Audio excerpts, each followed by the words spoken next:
कार्यकर्ताओं पर आरोप लगता है उनके ऊपर हमला करने का। वापस लौट रहा हूं, इसी बीच एक और बड़ी खबर कि जहां उत्तर प्रदेश के सीएम आदित्यनाथ योगी ने भी ममता सरकार पर निशाना साधा और कहा कि घटना लोकतंत्र को शर्मसार करने वाली है।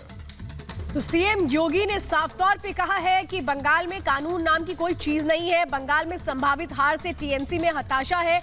जिस तरीके से हमला किया गया है, ये हमला माफी के लायक नहीं है। उत्तर प्रदेश के मुख्यमंत्री योगी आदित्यनाथ ने सीधे तौर पे निंदा की है। जो कुछ हुआ, जिस तरह से हमला हुआ जेपी नड्डा पर, कैलाश विजयवर्गीय पर, टीएमसी कार्यकर्ताओं ने हमला किया, इसकी कड़े शब्दों में निंदा की गई है उत्तर प्रदेश के मुख्यमंत्री योगी आदित्यनाथ की ओर से।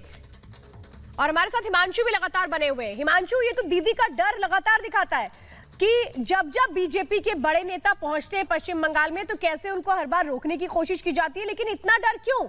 अगर बहुत कुछ किया है पश्चिम बंगाल के लिए ममता बनर्जी ने, तो फिर तो उनको विश्वास होना चाहिए खुद पर, डर नहीं होना चाहिए।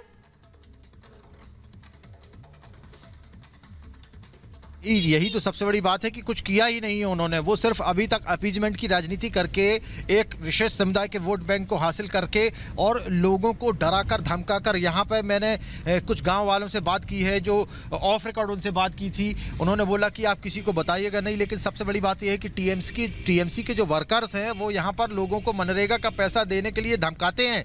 यदि 100 दिन का पैसा किसी मजदूर को मिला है तो 70 दिन का पैसा वो खुद ले लेते हैं। उनके अकाउंट में पहुँचने के बाद में उनसे पैसे उनको धमका कर निकाल लेते हैं और 20 दिन का 10 दिन का पैसा उनको दे देते हैं और कहते हैं कि यदि तुम ऐसा नहीं करोगे तो हम अगली बार तुम्हारा नाम मनरेगा में नहीं जुड़वाएंगे। तो इस तरीके की बातें सामने निकल कर आ रही हैं। तो डर और दहशत का माहौल बनाकर एक विशेष समुदाय की वोट बैंक की राजनीति करने के बाद, वोट बैंक की राजनीति करने के बाद में आज पिछले 10 साल से जो है ममता बनर्जी यहाँ की सत्ता पर काबिज है। लेकिन इस बार जो है अंडर करंट बहुत ज़बरदस्त है। लोग चुपचाप हैं, डरे हुए हैं, लोग चुपचाप हैं। लोग ये जानते हैं कि लोकतंत्र जो है वो इस तरीके से जीवित नहीं रह सकता है। डर कर, धमका कर, डरा कर, किसी को मार कर इस तरीके से लोकतंत्र नहीं रह सकता। और सबसे बड़ी बात यह है कि हम लोगों को रिपोर्टिंग करने से, हमारे कैमरे को छुपाने की बात हमें धमकाया गया टीएमसी के वर्कर्स द्वारा कि कैमरा छुपा लो नहीं तो कैमरा तोड़ देंगे, गाड़ी तोड़ देंगे। तालिबान में भी जाकर और अफगानिस्तान में भी जाकर रिपोर्टिंग करते हैं रिपोर्टर्स, इंटरनेशनल और तमाम बड़े चैनलों के और हमारे हिंदुस्तान के रिपोर्टर्स। लेकिन किसी पर इस तरीके से रिपोर्टिंग ना करने का दबाव नहीं होता। लेकिन यहाँ पर तो रिपोर्टिंग करने का भी दबाव है कि आप रिपोर्ट नहीं कर सकते हो। हमने यदि गाड़ियों को नुकसान पहुंचाया तो उनके विजुअल आप नहीं दिखा सकते हो।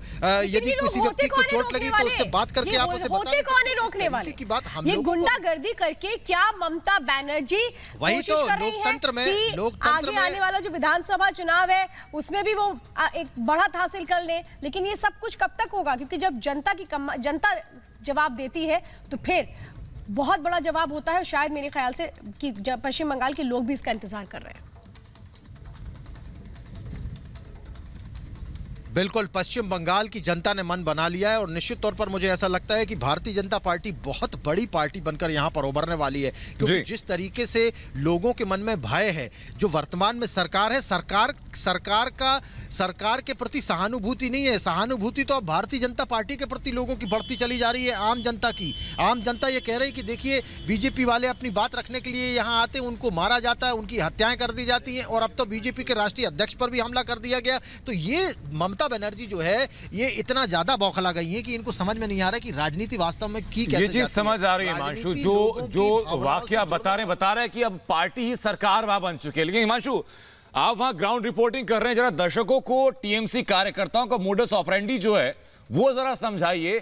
क्योंकि ये लगातार देखा है बीजेपी कार्यकर्ताओं पर हमला होना, बीजेपी कार्यकर्ताओं की हत्या करना, जो आरएसएस के लोग हैं उनकी हत्या करना। अब से कुछ दिन पहले रिपोर्ट हमने किया था जहां कैलाश विजयवर्गीय की गाड़ी के ऊपर हमला किया गया बंगाल के अंदर, दिलीप घोष की गाड़ी के ऊपर हमला किया गया बंगाल के अंदर, आपके ऊपर हमले की बात आई बंगाल के अंदर, जेपी नड्डा के ऊपर हमला किया गया बंगाल के अंदर। तो ये मोडस ऑपरेंडी है क्या वहां की कानून व्यवस्था का और टीएमसी कार्यकर्ताओं का?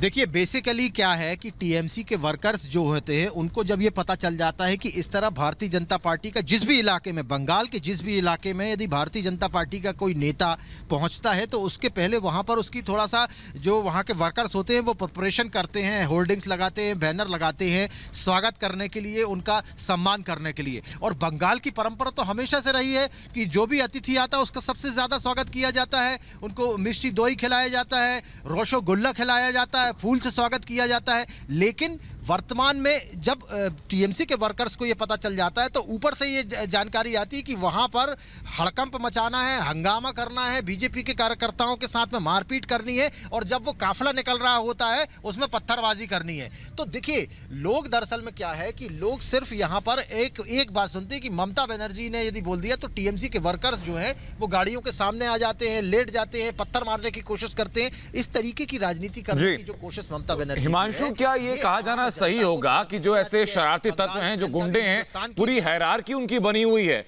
और ये हायरार्की को संरक्षण कहा जाए या प्लानिंग कहा जाए, ये शासन की तरफ से होता है, टीएमसी के जो आलाधिकारी हैं उन्हीं की तरफ से संरक्षण दिया गया है, प्रशासन की तरफ से संरक्षण दिया गया है। बिल्कुल प्रशासन, जब इतना बड़ा हमला हो गया क्यों